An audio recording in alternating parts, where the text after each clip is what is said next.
Hello everyone, it's NiiNiiFC and this is Blue Lines TV, and today I'm bringing a Snapchat Q&A. Now, before I get into things, I need to apologise for the delay. Honestly, I felt it was best to postpone it for a few days purely because of the amount of content coming out. So I thought, instead of drowning the video, let me space it out. So I decided to release it this evening on Monday. But anyway, I'm going to be going through all of your questions. And you guys, before I start the video, if you want to ask me anything directly, please add the Snapchat, that is Blue Lines TV. Send a video message in and have a chance to be featured in the video series on this channel. Now, continuing on into the video.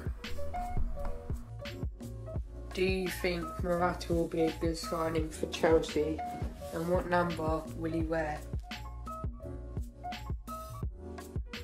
The first question is by Luke KDW, and he wants to know whether Morata is going to be a good signing. Now, honestly, I think Morata will be a good signing purely because he fits the system very well.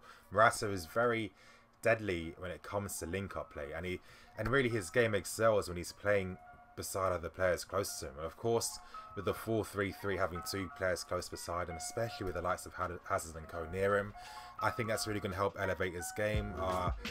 Honestly, I think he's going to make a lot of sense, and I'm pleased with the signing. So I think he's a world-class player, of course not, but I think coming to Chelsea is the perfect environment for him to really prosper and develop with a system that complements his strengths and skills with the players around him. And finally, it looks like, you know, he has a chance to finally be a #1 player. But I mean, who knows? I mean, Mitchell Batshuayi was brilliant in the pre-season. I think Conte has been pleased with him recently in training, and he's saying that Morata might not definitely get a first team guaranteed place, so he's actually going to have to work for it and fight. But again, you know, I think Conte is trying to develop more squad depth in terms of competition, so I think it's only going to be a good thing. But I think Morata will be a good signing for Chelsea, and I'm very excited to see him, and hopefully, well, it looks like he's going to be getting some minutes tomorrow against Bayern Munich, so yeah, exciting times ahead. Blue Lines, do you feel that Morata or Lukaku will have a bigger impact next season? The next question is by Jay Colon, and he wants to know, out of Lukaku and Morata, who's going to have a bigger impact next year? Now, before I can even answer that question, I've always really thought, what does that really mean to have a bigger impact? Does it mean who's more likely to help you win a trophy? Does it mean who's going to have the better season out of the two? I mean, you know, if you think about it, think about Harry Kane. Yeah, the guy was the top goal scorer in the league last year, but what did that mean for Spurs? What did that do for Spurs? Nothing, because they won absolutely nothing. Yeah, you know, they're in the Champions League, but is that really enough? So, out of Lukaku and Morata, who's more likely to help their team win a trophy? And it is very even, because of course we won the league last year at Chelsea, and United's won things as well. But honestly, I think these players are going to have pretty similar seasons. It sounds like a cop-out, I know, but I think when Lukaku goes to United, he's going to be playing more differently. He's going to play more as a traditional target man, I feel, because I think that Mourinho's going to try and mould him into Drogba, because back in the day when we signed Drogba was the type of striker that Costa and Lukaku is, you know, playing on the last line, playing in front of goal.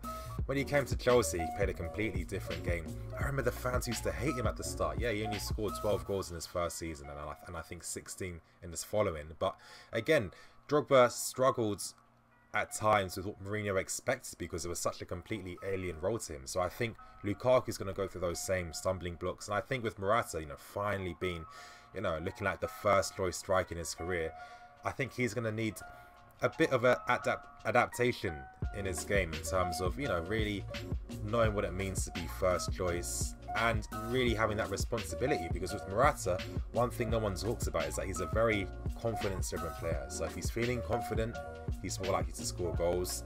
If he's not feeling confident, then he can miss the easiest chances. So again, they're both really young, they're both the same age. So honestly, it's hard to answer that question, but I think who's more likely to win the league? I think we are, compared to Manchester United. So purely because of that, I think that Morata might have the better season compared to Lukaku in terms of impacts alone in boosting the chances of us winning a trophy. But in terms of, you know, who out of the two actual players are gonna be better, then I couldn't really answer that. It's a hard one. Hey, Blue Lines TV, fan from Scotland. Just wondering, Would Jibril Sidibe be a good replacement if Man City get Danilo? The next question is by Jamie Hamilton, and he wants to know whether Sidibe from Monaco will be a good signing for us. Now, I think that he is a good player, but one thing that comes to my mind straight away is that Monaco probably aren't going to sell any more players. I think they've sold enough. They can't get rid of the whole squad like that. If anything, potentially he might leave next year. But honestly, I really do believe that with the right wing-back situation, Victor Moses is actually a very, very high caliber option that we possess, and he's been getting better. And I think that, honestly, in my opinion, this guy was the best right back / right wing back in the Premier League last season. So honestly, I think continuing with him is the way forward. If anything, backup. But honestly, what I really believe is Azpilicueta can easily fulfill positions there when he has to. Obviously, he's not going to be the adequate guy for the whole season, but certain moments where, let's say, Moses was injured for like 2 weeks or 3, Aspi could easily cover for those 3 games. Sure, we might lose a tiny bit of, no, not a tiny bit, we'd lose some attacking potency on the right hand side, but that's up to the manager. Maybe he might decide to switch the formation up into a 4-3-3. You know, he might decide to do other things, but honestly, I really do believe that we don't need to sign anyone on the right. The only signing we need to make is for the left wing back, and honestly, you guys know my thoughts. Alexandro, we need to spend whatever money that we have to. We need to bring him to the club. He's going to be the actual, you know, supreme upgrade that we actually need on the left hand side. It's going to help elevate the team. So fingers crossed that it's going to happen. With young players like Musonda, Kennedy and Andreas Christensen, what do you think their roles will be within the team, like in terms of how many game time they'll play?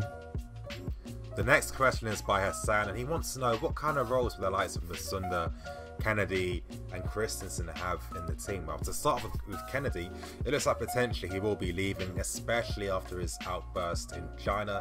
I'm not going to lie, I do feel kind of sorry, because only in terms of the fact that he's a young kid, and when you're young, you're prone to making stupid mistakes. And here's the thing, when you're a football player as well, no one really cares about the context in which you say something. It's always about the after effects. So honestly, I don't know the context of why Kennedy said that. If it was just a poor joke misconstrued, I'm not too sure, but it looks like the club won't tolerate that, especially if it seems that, you know, we might not be doing any more pre-seasons in China, which the club cannot afford to lose out on. So it looks like Kennedy will be paying the punishment for that. But in terms of the likes of Musonda and Christensen, I do see them staying in the squad. I actually really, you know, I really feel that Musonda, Boga and Christensen, they're going to be in the squad for next year. In terms of Christensen, I think that Conte is really going to be, you know, be fair with him and give him more of a fair chance compared to the other guys. And I really think that if Christensen's going to get in the team, unfortunately he's going to have to fight for his place. But what I'm hoping is, especially with the introduction of Rudiger, that Conte isn't necessarily going to pick his favourites. I think that he's purely going to base it on form, because the amount of quality in defence now, I mean, you know, there's not, could you really say there's a standout defender, one who's better than the rest of them? I mean, it's quite hard because a lot of them have their own individual strengths. So I think Christensen will have a fair chance of getting minutes, and I think that we're going to see a lot of him. I have this inkling feeling that during the latter half of the season, he's going to be a first team player. I think it's going to take him a month or 2 before he cements himself in the team. And I think with Musonda, I think he's going to get a chance as well. So in terms of the amount of minutes, though, I'm not too sure, but I expect him to get some minutes for next season.